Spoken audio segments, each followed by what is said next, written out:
of the citizens' lives. Today in the United States, Big Brother is alive and well in the form of the National Security Agency, or NSA. Every day, the National Security collects the data from millions of Americans, all in the name of the protection from terrorism. This is a problem because it violates the Fourth Amendment and our right to privacy. We should pass the USA Freedom Act in order to restore the rights the NSA data collection infringes upon. I will justify this by looking in depth at the problem, the solution, and why this is the best action to take. So let's begin by looking at the dilemma. The National Security Agency states that their mission is to, quote, protect U.S. national security systems and to produce foreign intelligence information, end quote. Basically, they protect against and seek information on threats to America, such as terrorists. Now, this sounds like a good thing because with this objective, we can identify terrorist threats before they happen.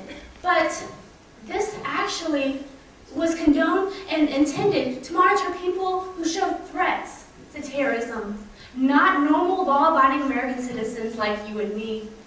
On June 5, 2013, the online newspaper The Guardian published an article leaking information about the NSA surveillance program. In this article, according to their source, Edward Snowden, a former USA contractor, he said that the NSA daily collects the phone records of millions of American Verizon users who do not show ties to terrorism.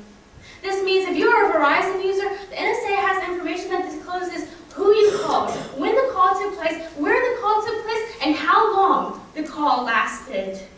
This has also been shown to extend to AT&T.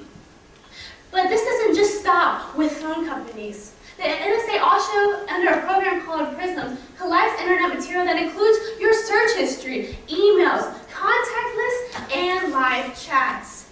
The NSA obtains these records from the companies of Google, Microsoft, Facebook, Apple, and YouTube, to name a few.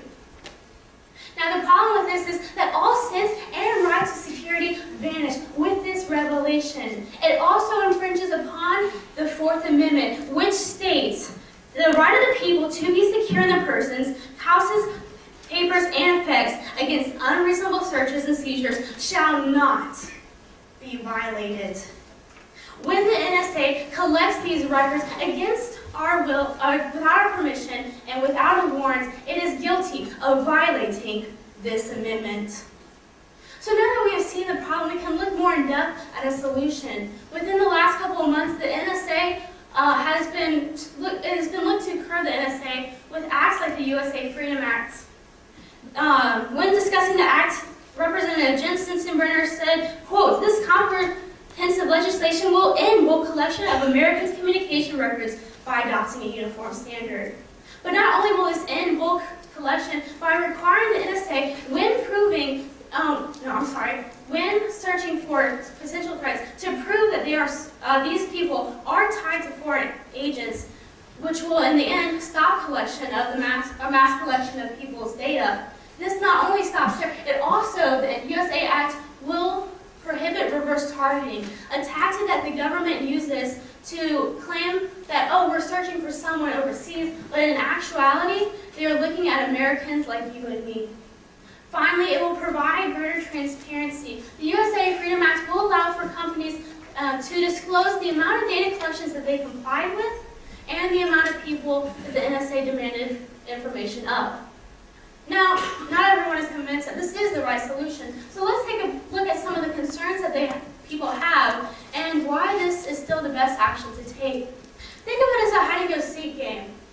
People worry that we are tying a blindfold on the NSA and then asking it to go find everyone, the terrorists, blindly, which will lead to people and threats going undetected. But contrary to this fear, the NSA will still allow for the surveillance of terrorists to happen. We're not tying a blindfold on the NSA. We're essentially, with this act, setting boundaries that protect the people who are not playing the game, like law-abiding American citizens like you and me. Now, there's also the concern that even with this act, the NSA will ignore it and continue to infringe upon people's rights and collect this data. However, this again is not a good, this again holds no water because the USA Freedom Act provides a watcher for the watchers. The U.S. Inspector General will be required to, under this act, make sure that the NSA procedures do not violate the constitutional rights of the people, and if needed, grant more power to the Civil Privacy Liberties Oversight Board. So in the end, this means that under this act, that the people's rights will be honored, and that the NSA will constantly be kept in check so that no violations will occur. So then, in the end, we have looked together at why and how the NSA is invading people's privacy and amendments rights. But let me ask you this. Are we truly free if we have security but lose our rights? Are we truly free if the government is monitoring every single aspect of our lives? Are we truly free if the rights that our founding fathers prescribed in the Constitution are disregarded by the same government who swore to protect them? Is this true freedom?